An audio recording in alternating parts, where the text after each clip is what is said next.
Envia tua palavra, palavra de salvação, que vem trazer esperança aos pobres, libertação.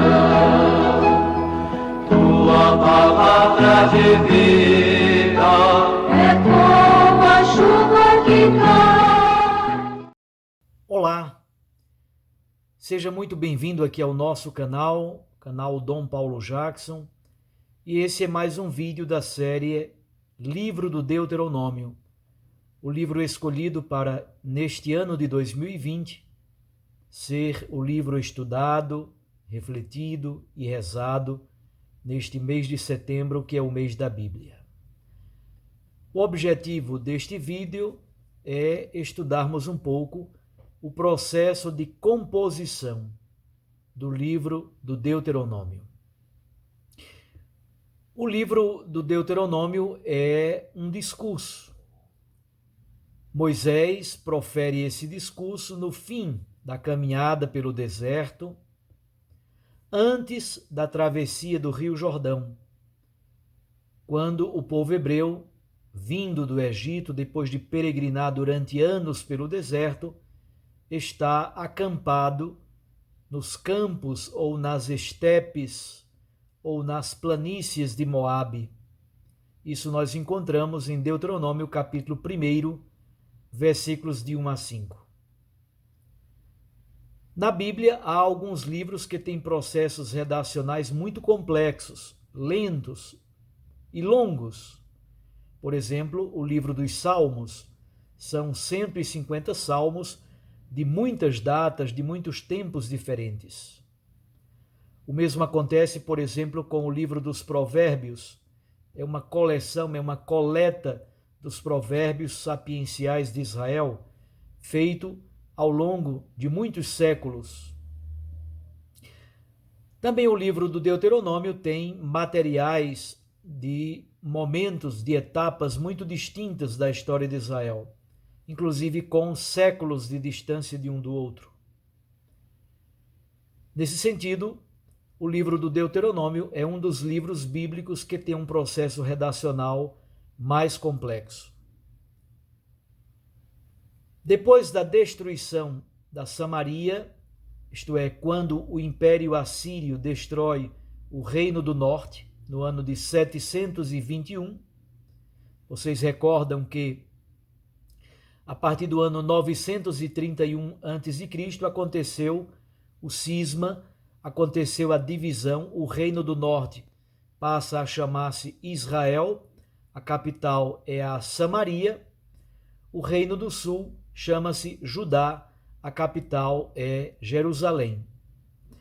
No ano 721, o Império Assírio destrói o Reino do Norte, destrói a cidade da Samaria e leva a sua população exilada, cativa, para regiões do Extremo Oriente e repovoa a região com povos, populações trazidas do Oriente. Pois bem, depois da destruição da cidade de Samaria, capital do Reino do Norte, no ano de 721, vários levitas procuraram refúgio em Judá e levaram consigo as tradições sagradas do Reino do Norte. Estas primeiras tradições foram, sobretudo, condensadas, compiladas em torno do santuário de Betel e também do santuário de Siquém, santuários importantes lá no Reino do Norte. E elas foram sendo incorporadas gradativamente e assumidas pelo Reino do Sul em Jerusalém.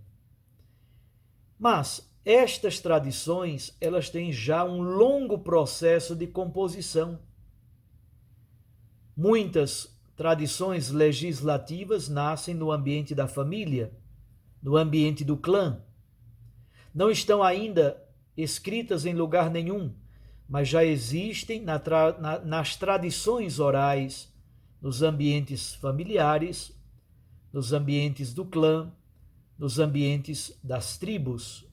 Então, as legislações, as leis, têm um longo processo de tradição oral, surge como direito consuetudinário, o direito dos costumes vinculados às famílias e às aldeias. Depois eles vão sendo gradativamente elaborados, e essas tradições do norte são trazidas, sobretudo por levitas, para Jerusalém, e aos poucos acontece um processo de amálgama, um processo de mistura das tradições do Reino do Norte com as tradições do Reino do Sul. Entre estas tradições estava também uma parte importante de leis que compõem aquilo que se chama de Código Deuteronômico ou Deuteronômio Primitivo. São os capítulos 12 a 26. Mais ou menos 100 anos depois, no ano 626, a Assíria entra em crise. O imperador da Babilônia, chamado Nabopolassar, vence os assírios.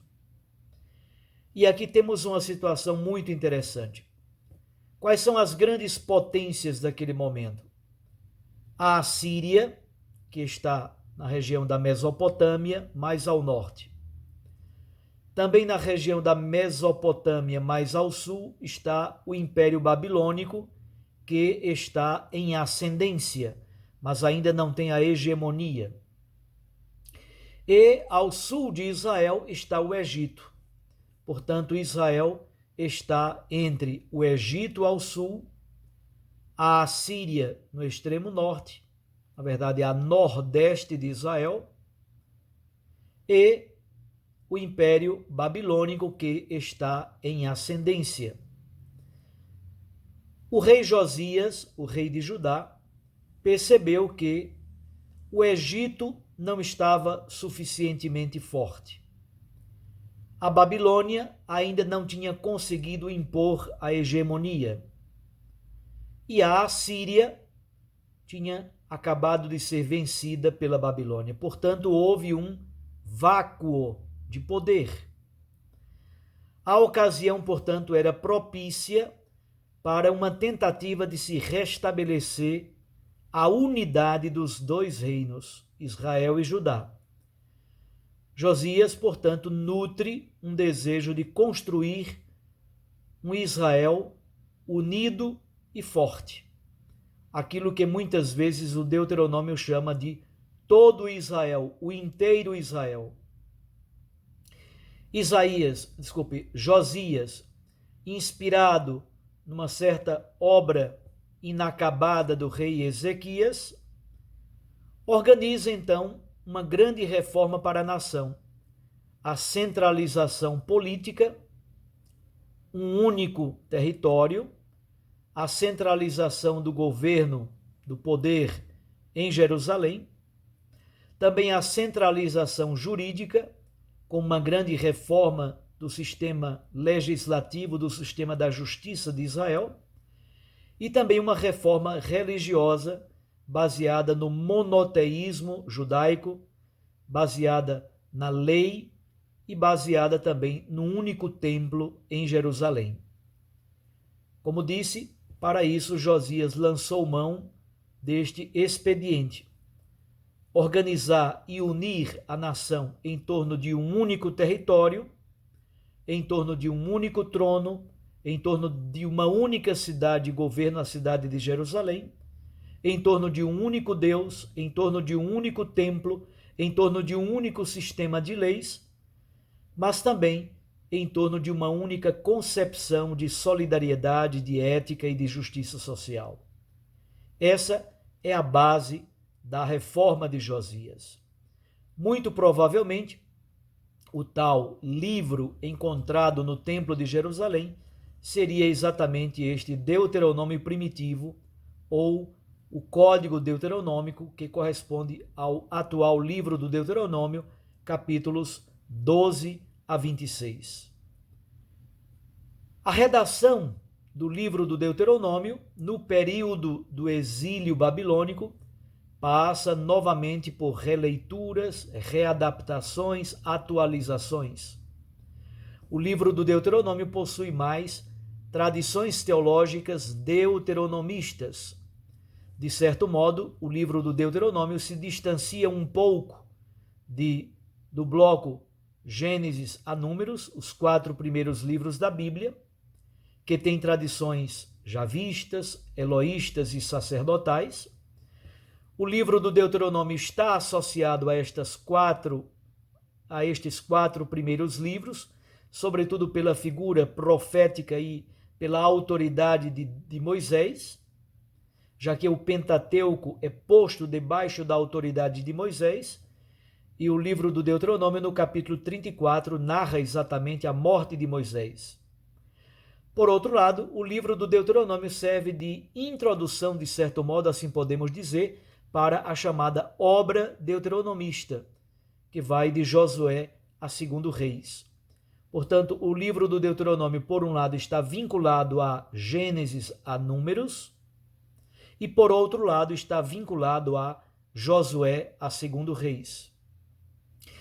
No período do exílio, se faz a leitura da grande catástrofe nacional à luz da fidelidade ou da infidelidade à aliança com o Senhor. A grande pergunta e o grande desespero de Israel é entender por que aconteceu a grande catástrofe da nação, por que aconteceu a grande catástrofe do exílio babilônico. E a resposta, a partir do livro de Deuteronômio, é porque nós somos infiéis à aliança com o Senhor. Rompemos a aliança, quebramos a aliança, por isso Israel foi levado pelos seus inimigos ao exílio babilônico. A redação final do livro do Deuteronômio é nitidamente pós-exílica. Mas, como disse, há núcleos vários de leis que são muito anteriores ao exílio e ao pós-exílio. Esse núcleo central, Deuteronômio 12 a 26, muito provavelmente serviu como base para a reforma de Josias, que acontece no ano 622.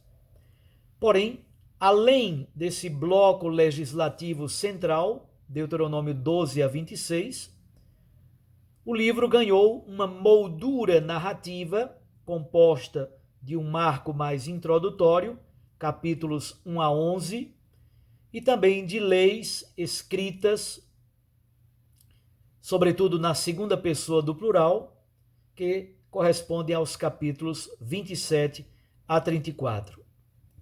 Nesses blocos, há textos que são nitidamente do período do exílio e há também textos que são do período do pós-exílio, quando exatamente o Pentateuco chegou à sua redação final. Como disse, o livro do Deuteronômio passa a ser um critério importante para se julgar toda a história de Israel. Não é sem motivo que a historiografia deuteronomista, de Josué a 2 Reis, tem como certo modo introdução o livro do Deuteronômio, para dizer: Israel foi para o exílio por causa da infidelidade à aliança e ao projeto de Deus. Israel retornará do exílio e reconquistará a terra prometida, entrará novamente na terra prometida, se for fiel ao projeto de Deus e cumprir a sua parte na aliança com o Senhor. Assim, Israel pode ser restabelecido depois do retorno do exílio babilônico e novamente entrar na terra da promessa. No período do exílio babilônico, por exemplo, e no pós-exílio, surgem colônias judaicas em grandes cidades por todas as regiões. Havia colônias judaicas no Egito, na Mesopotâmia, na Síria, na Ásia Menor, na Grécia, também lá na Itália. A grande pergunta é: como é que Israel pode viver fiel ao Senhor, mesmo na dispersão? A palavra diáspora significa exatamente dispersão. É essa condição de Israel espalhada pelo mundo afora. E Israel se pergunta: onde quer que Israel esteja, na diáspora, na dispersão, nestas colônias espalhadas pelo mundo afora, Israel pode permanecer vivo e fiel, desde que ele caminhe de acordo com os preceitos e normas e possa, de fato, cumprir a aliança com o Senhor. A sociedade de Israel se torna muito mais urbana, muito mais complexa, e para isso há necessidade de controles internos, especialmente no momento das crises, diante das grandes potências, diante das grandes dificuldades do imperialismo internacional. Mais uma vez se pergunta, como podemos resistir? Como podemos permanecer vivos, cumprindo as normas, os preceitos e as leis do Senhor, sendo fiéis à aliança com o nosso Deus? De certo modo, o cumprimento destas leis que estão presentes no livro do Deuteronômio, o próprio nome diz, já estudamos o significado do nome em outro vídeo. Deuteronomo significa uma segunda lei, uma cópia da lei. É muito mais do que segunda lei ou cópia da lei, é muito mais uma atualização da lei, para dizer, onde quer que Israel esteja, em qualquer período, em qualquer etapa da história, o povo de Deus é chamado a atualizar a aliança e vivenciar, atualizando, vivenciar a lei, o preceito e a norma. Também nós, as comunidades cristãs, nós somos convidados a olhar para esse longo percurso de composição do livro e dizer, no hoje da nossa existência, nós somos chamados a atualizar e, mais uma vez, selar a aliança com o Senhor. No período de Josias, especialmente, acontece um grande processo de uniformização, de centralização da religião, associando-a bastante ao Templo de Jerusalém. Mas há também na reforma de Josias um aspecto muito positivo, que é o desejo de estabelecer a justiça social. É uma das características fundamentais do livro do Deuteronômio, exatamente é esta da justiça social, da ética e do cuidado com o órfão, a viúva, o migrante, o pobre, o desvalido da sociedade de Israel.